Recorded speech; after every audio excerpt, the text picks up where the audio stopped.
Welcome.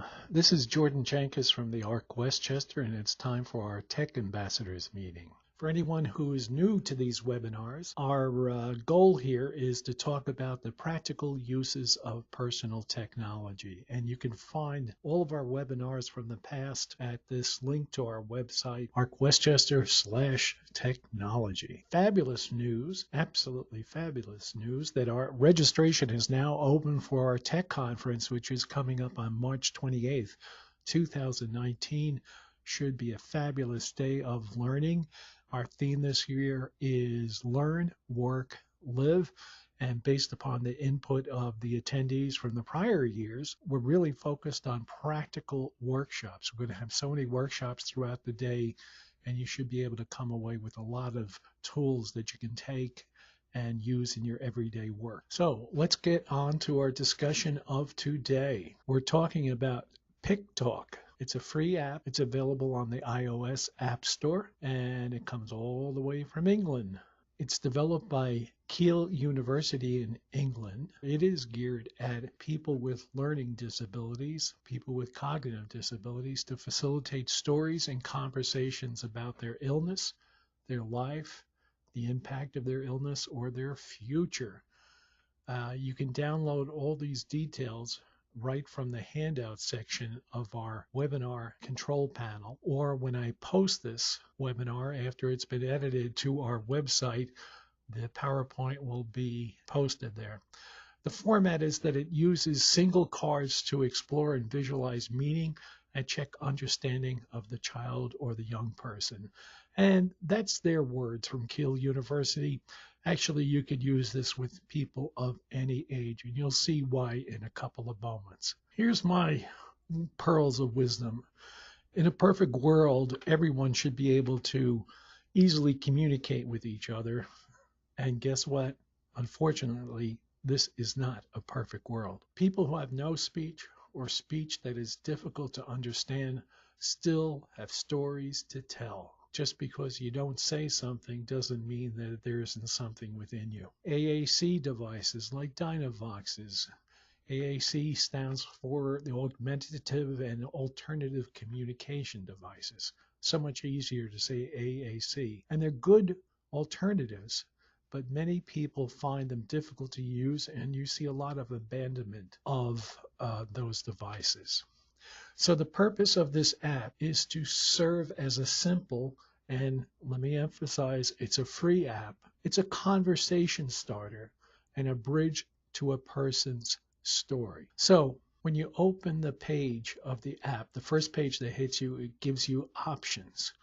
You can select a card set, look at some saved stories, start a new conversation, a new story. For example, here's the next screen that gives you choices of the kind of card sets you might want to start with. You have 3 choices: general, medical, or death and dying. And this isn't to limit it just to the uses and issues of health and dying. As you'll see on the next page, there are many symbols that can be used on more general conversations. You can use this tool not for just talking about illness and sickness and death, but just to start a conversation with a person. Here's the general card set, and it has all these symbols that are very simple. This app is designed to be used with another individual. It's not meant to be used just by the person with a learning disability. It's supposed to be part of a conversation. So any of us that work in this field know you meet many people, and it's hard to elicit some responses from them, either because they have voice issues, speech issues, or they just might be reluctant to talk to another stranger in their midst. Here are simple ways that they can respond. And, they're self-explanatory. I think the symbols are pretty good. How are you doing? I'm pretty good. Or how's your family? Oh, they're good. How are your friends? Not so good. They're giving me a hard time. And in fact, I really need a hug at the moment. Or you could start a conversation. Are you happy or sad? Well, I'm angry right now. Why are you angry? I want to be on my own more. I want to have more control of my life. And it's making me sad. Or if you think about some of the subjects on the next card sets, you know that the illness of relatives, especially moms and dads, it's a serious issue for a lot of folks. And if there's illness in their family, it's okay for people to express that they're scared about it, they're feeling bad, and you can have a conversation where you can work out that person's emotions. Here's the medical card section. Anybody out there that's a nurse could benefit from this. So, how are you feeling? I'm upset. Are you upset because you're feeling poorly, or just, is it an emotional kind of upset? Uh, do you think you have you do have a cold? Okay, great, great. Are you taking any medicine? No, I forgot to take it. People can be doing this just with gestures and pointing to these items. Okay, I'm upset about the operation that they told me at the clinic that I have to have next week. All right, but I've got to have it because, I've been getting sick an awful lot. Okay, and I've been feeling very poorly. And in the worst circumstance, now they tell me I'm supposed to go to hospice. And what the hell is hospice? Can somebody explain this to me? Very, very simple pictures. This is not meant to take the place of an AAC device that has 5,000 pictures on it with different levels. This is just supposed to be between a professional and the individual, or even maybe a family member and the individual, to start some discussion. Okay, now this is the screen that adds to it the pictures regarding somebody passing away. You'll see the burial, coffin, person is passing away, hearse, memory. For so long, and I've heard this from some self-advocates, people hide bad news from them, but this is part of life. We have to let them know that somebody went to heaven and they'll be missed, but they loved you. It's good to talk about it without having the opposite of protecting the person and then them wondering what happened to that mom or dad that was in my life every day, or my brother or sister. I don't see them anymore. These conversations, they're not pleasant, but they're important to have, and especially for people that can't express themselves because of physical or emotional issues, they're very, very important to have. So those are the three sets. Now let's look at the next screen that shows you that you can actually make up your own story.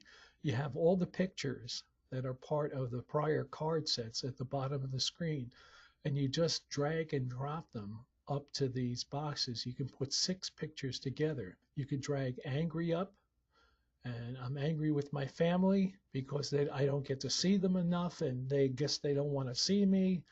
Or you could say, who do you want to hang with this weekend? Do you want to go home to your family, or do you want to hang out with your friends? You can take any of the pictures that you just saw and make up a quick story. And if you're the professional or the family member that's having this conversation with the individual with cognitive disabilities, you can add some notes so that 2 weeks later, when you meet the person again and you see all these pictures, you can make sense out of what that person was talking about. And subsequent conversations can maybe delve into more issues, more complexities of the story. So you can save the stories and with notes. You can actually export it to a photo album or send it via email, add it to your notes, or maybe, to the person's, as long as you have the person's permission, maybe to their circle so that they can understand what's going on with the individual. And all of us know not everybody opens up to everybody else. There are certain people in their circle that they are closer to and more apt to talk.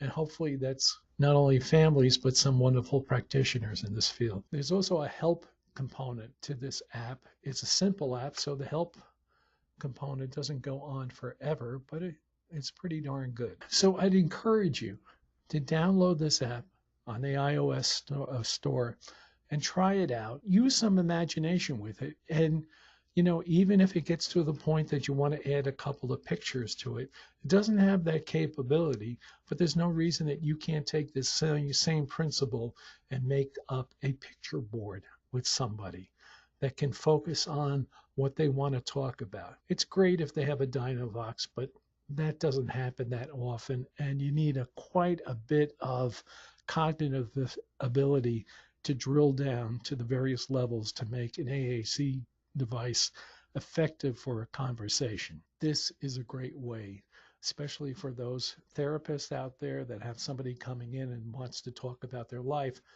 This, at least without words, gives you some indication of how a person is feeling. And like anything else in this business, you got to ask a question, the first question, and then ask it in a different way and ask it in a third way before you'll get the final answer. It's really an important process to give that person a chance to express themselves, but don't take their first answer as gospel, because they have a lot of choices in front of them. Have a conversation, drill down, and try and understand the individual. Finally, we're going to have another webinar next Tuesday. The next one after 12/11 will be on January 8th, 2019. I'd really appreciate any of your suggestions for future topics. I do these, I find them interesting just as far as learning about these apps. But if you want to learn a particular thing, just drop me an email, right, to jjenkins@arcwestchester.org. It's important that this is a dialogue and just not a monologue. I'd love to have your thoughts on some things in our field. Technology can do an awful lot, but it's just not the device or the apps. It's how you use them. So with that profound thought, I'm going to wish you all a good day. Thanks for dropping by. Thanks so much for attending our session.